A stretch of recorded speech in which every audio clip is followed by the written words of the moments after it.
Hey, what's up, capybaras? Welcome back to a new video on this channel. So in today's video, guys, as you can see behind me, I am going to be reviewing the ACURA INTEGRA. So right here I actually have the A spec with the technology package and a 6-speed gearbox. Then right here we have the base CVT trim in silver, as you guys can see right here. And then with the red trim here we have the A spec CVT. So when it comes to the three of these trims, there are some slight visual differences between them. So first of all, each of the trims actually have different spoilers. So as you can see, for the A-spec CVT, you just have a little nice black lip at the back. Then on the base CVT, you literally have like nothing here. And then on the A-spec 6-speed, we actually have this even nicer sort of lip, which actually kind of looks like the Alfa Romeo Giulia's in a way. And also it does have a little carbon fiber finish on it as well. And when it comes to the front, not much at all is actually different, apart from the obvious color differences in the car. Also on the A-spec 6-speed trim, you actually have carbon fiber finishes on the side mirrors as well, unlike the base CVT and the A-spec CVT trims. Also, each trim gets their own individual rims, so as you can see with the 6-speed A-spec you have these rims, base CVT you have these rims, and the A-spec CVT you have these rims. Also, some nice attention to detail on this thing is how the exhausts are actually modeled underneath the car as well, just like real life, and this is actually the same for all the trims on this vehicle. Alright guys, and now I'm going to be going through some of the features on this car. I'm pretty sure they're all the same for each trim, so I'm just going to be testing it on the A-spec 6-speed. Alright, so first of all here we have the blinkers. So as you guys can see at the front, they look pretty nice.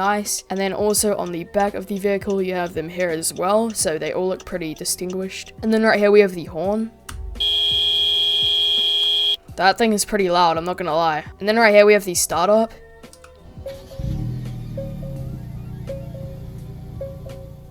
So pretty nice there actually. And I would do a rev test, however, since this was inserted into the game and I don't actually own it, it bugged out a little bit, and the sort of driving sounds and revving sounds and whatnot don't actually function currently. However, these will all work perfectly fine once this car comes into the game. And then also we have the brake lights here as well, which look very nice. Alright guys, so now for the driving test. First trim I'm going to be doing here is the A-spec CVT. So getting onto the main road here, as you guys can see, it's actually a pretty nice looking car, and it actually has some pretty solid acceleration and speed to it. It definitely doesn't feel sluggish at all, and this isn't even the highest trim. When it comes to handling and whatnot as well, as you guys can see, swerving around on the road here is actually pretty solid. I'm not really going anywhere. And then even going onto the grass here, I'm not going anywhere even when I hit brakes and whatnot, and I'm actually still staying pretty solid here. I'd say it's pretty hard to spin out with this thing. Alright, so now I'm going to be doing a 0 to 60 test, and then once we hit 0 to 60, then we'll just go all the way up to top speed and see what that is. So anyways, in 3, 2, 1, go. Alright, so pretty slow launch off there, to be honest. However, let's see, it could redeem itself. Alright, we're at 60 miles per hour now, so not that long, to be honest. It only took us, like, you know, not too long. And as you guys can see right now, we are currently going up to top speed. So keep in mind, this is not the highest trim, so it'll probably be a bit slower than the A-spec 6-speed. But as you guys can see, we actually top out at around about 135 miles per hour. So not too bad at all, especially considering that this thing is most likely going to be relatively cheap. Alright guys, so now I'm moving on to the base CVT trim. So this thing is relatively similar to the last trim from my knowledge. There are some slight differences here and there, such as the appearance. However, it's actually pretty similar overall, and might be a better option for those of you guys who are on a tighter budget. So moving on to the main road here, as you guys can see, handling seems to be pretty good even when I'm swerving the car around the road. And then off-roading, it's pretty much the exact same thing. And as you guys can see, when I tap the brakes as well, it's pretty hard to actually slide. If you really try, you probably could slide this thing out, but it's pretty hard in my opinion. And yeah, so once again, a really smooth driver, and this thing could definitely be a really good daily driver for those of you who want to drive this thing in roleplay servers and whatever, which is definitely a big factor on why you should probably buy this car. Alright guys, so once again, moving on to the 0 to 60 test, and then I will go into the top speed test after. So yeah, anyways, in 3, 2, 1, go. Alright, that was not a good start at all, if I'm gonna be honest. That thing literally like didn't even move for the first half second.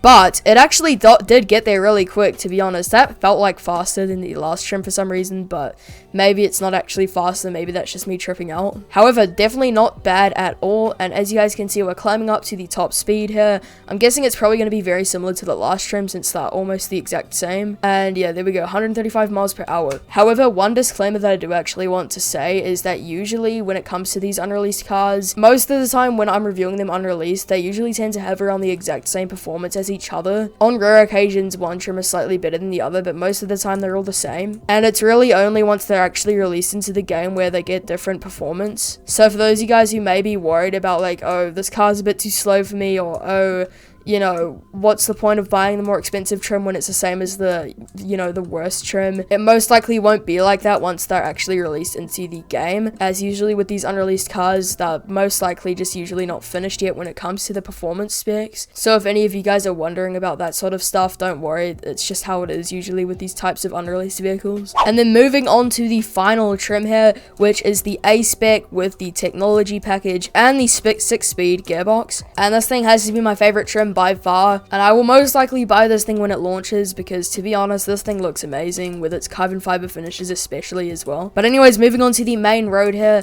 As you guys can see, it's actually a very smooth driver again, like all of the other trims. So that's definitely a big, like, sort of factor on why you should buy this thing, is pretty much like the handling and just how smooth the driving actually is. Also moving in on the dirt here, as you guys can see, pretty much just as solid as the other cars are. Again, you could probably still spin it out if you really tried, but if you're not trying, it's pretty hard to actually do it, which is definitely a good thing. But yeah, this thing looks very, very nice, and I kind of like with this trim especially how it perfectly sort of has that mixture of a luxury and a sports car at the same time. But anyways guys, moving on to the 0 to 60 test and then into the top speed test in 3, 2, 1, go. Alright, so that was actually a pretty strong start off, and we're already at 60, so I don't know, that might have been a tad bit quicker than the other two trims. I definitely saw a little bit more sort of like speed at the start there than the other trims had. But then moving into top speed here, it is now at 135 miles per hour. But one thing that I did notice is that this thing reached top speed a lot quicker than the other two trims. The other two trims took around until the end of the map here to reach their top speed. So I'm guessing this thing is definitely faster, because not only did it seem like we had a better launch there, but also this thing seemed to get to its max speed a lot faster than the other two trims. So when this thing eventually gets released into the game, when the update drops, I'm not exactly sure if it's going to have a different top speed to the other two trims or not, or if it's going to be exactly the same to how it is currently. I don't really know. I'm guessing it might have a slightly different top speed to the other two trims, since that usually sort of happens with these unreleased cars. But I mean, this is definitely a good sign, since by the looks of it, this trim was ever so slightly quicker. But yeah, anyways, that's going to be it for today's video, guys. Tell me what you guys think about this car in the comments below. Personally, I really like this thing, and I'm most likely going to be buying it once it comes out. Yeah, anyways, thank you guys so much for watching. Make sure to leave a like if you haven't already, and I'll see you guys in the next video.